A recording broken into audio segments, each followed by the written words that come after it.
We are raising awareness to Azza Soliman's case. She is fighting for freedom of speech in Egypt.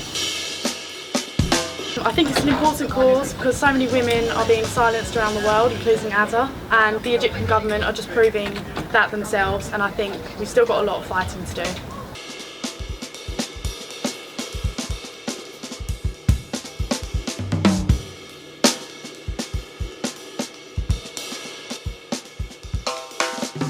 So the project we're working on is we are raising awareness to the freedom of speech that people in the UK have. So we're getting people to come into our installation, raise their voice and just sort of bring everyone together and let them know about this case.